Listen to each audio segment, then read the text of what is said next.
Hi, this is Bruce Kidd with the Kidd Consulting Group, and this is another segment of our Insights for Executives video series for private companies. I'm delighted to have a friend and a very experienced attorney from Krieg Devault with me today. Alex Mount is a partner at Krieg Devault and works with a lot of companies on ESOPs, Employee Stock Ownership Programs, Employee Stock Ownership Plans. Yes. Yeah. ESOPs. So, welcome, Alex. Thanks for being here today. Yeah. And I actually serve on the board of a company that's an ESOP that went from, privately held by one individual to selling to the employees. But a lot of people I find don't know what an ESOP is, even though they're becoming more in favor around the country, more companies looking at that as an option. So help our audience understand what an ESOP is and what are the potential benefits to the company becoming an ESOP? Yeah, great question, Bruce. And we get this a lot, and there's a lot of misconceptions out there on what are ESOPs.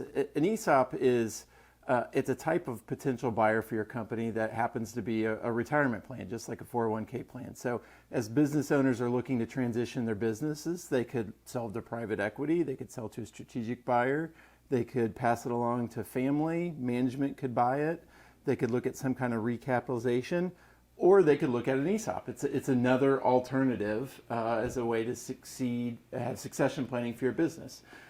It's just a special kind of buyer that happens to be a retirement plan in which the plan would end up owning whatever share of the business it buys, and your employees become beneficial owners in the company. Yeah. So it's a financial transaction, changes ownership in the company. What's the profile of a company that might consider an ESOP? I mean, what do they look like? Yeah. There are some stereotypical characteristics. So first, the IRS says you need to be a corporation, so a C corp or an S corporation. So if you're currently an LLC but you're exploring this, that's not a problem. You can reorganize as a C corp or an S corporation. But once you have that, some of the things that are there that we see a lot, it could be an owner who's looking at preserving legacy, is wanting to get some liquidity, but really still be involved in the company and still be involved day to day. Could be somebody who's wanting to really help foster an employee ownership culture where people realize, hey, what I do here affects me personally, affects my retirement account. Also, they probably are going to need to have more than 20 employees or so. When you get smaller than that, it's hard to pass some of the IRS rules that they have regarding retirement plans. I think having some degree of stable earnings and having some history, so if you're a brand new corporation, it's going to be hard to value that and get the value you would want for your business. Yeah. So if you and I were selling our company to an outside buyer rather than doing an ESOP, we have to have a valuation done. We have to know what the company's worth for us, but also for the buyer. How's that done in an ESOP? How's a company valued in an ESOP transaction? Yeah, great question. So the plan has a trustee, just like if you have a 401k plan, you have a trustee of that 401k plan. Could be a bank, could be somebody internally. But that trustee of the ESOP is responsible for making sure that the plan doesn't pay more than the stock's worth. That's it's a big deal to the government to make sure that there isn't some kind of abuse there where if we sold to an ESOP, hey, let's squeeze extra money out of this. Yeah. And so what the trustee does is they have their own independent financial advisor or an appraiser. And so the trustee gets its own appraisal to make sure it doesn't pay more than the stock is worth. And how is the trustee selected or engaged? Who's in control of that process? Yeah, the board of directors makes that determination. So you'll probably talk with multiple trustees. I always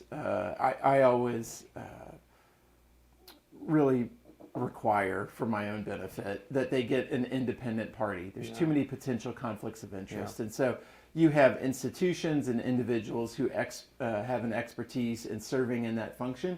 And so the board of directors will look at alternatives and talk to people. And ultimately, the board is the one that's going to be selecting that trustee. Okay.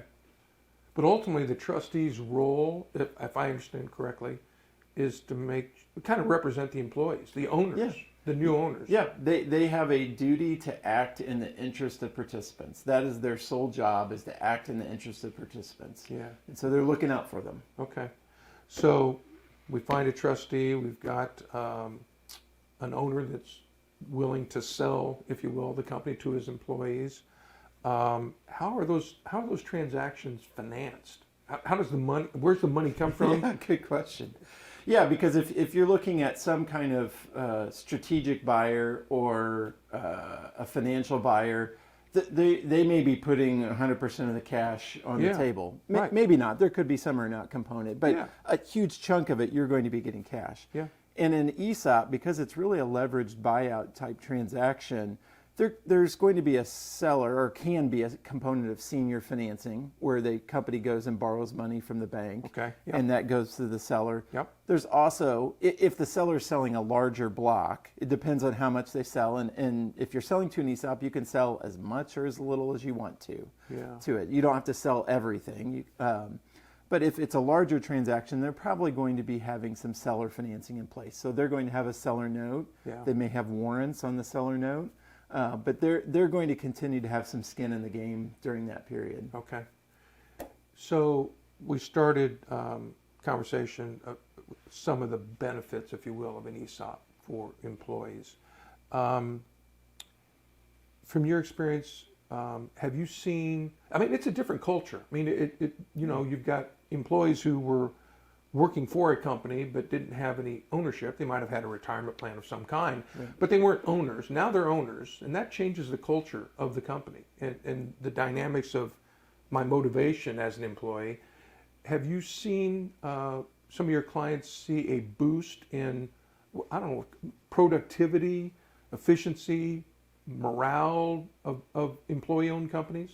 Yeah, absolutely. So just having an ESOP in and of itself doesn't do anything for your company. Yeah. It's all in communication and intentionality with your employees to help them understand what this is and what it means for them. Yeah. And I find my clients who are intentional about those communications are the ones that really do see that intangible benefit of converting people from a punch in, punch out type mentality of, hey, what I do affects me and my family. And so absolutely, and the National Center for Employee Ownership has studies that show that ESOP companies' productivity is higher than their peers, that there's better engagement, there's generally better benefits, and higher retention. And so those are strong things, and probably my favorite example of it was back in 2009 during the recession. The bullseye of the recession in the United States was Elkhart, Indiana. And one of my clients was in the RV industry. And those employees banded together and they got creative and they figured out, how can we cut costs? How can we try to maintain revenue? What can we do? And they had very minimal layoffs because everyone pulled together and said, look, I really have skin in this game, so I really need to step up with ideas. And they did. Yeah. You mentioned communication. So I'm on the board of a private company that here locally that's an ESOP for the past 10 years. And it's been pretty remarkable to see the shift in that culture of the company. Always a good company, but the culture now is very much every employee considers himself an owner. And they take very seriously what they do each day because they know that it actually benefits the company and them both. Right. And the value of the stock in the past 10 years is 10 times what it was the first year. It's pretty amazing, but it's all been around effectively communicating early on. Here's how this is going to work. Here's what this ESOP means to you personally, Joe, Bill, and Mary. And then here's how you should think about your job differently and your role differently. Right. And it's all manifested itself into incredible financial performance and value accretion for this company. Is that typical from your perspective? Yeah, I would say it is. So, an ESOP's not a magic bullet. Management still has to show up every day. They have to keep their eye on the ball. You have to continue to be strategic and drive performance. but that intentional, consistent communication, which is, the company you're on the board of, that's what they do.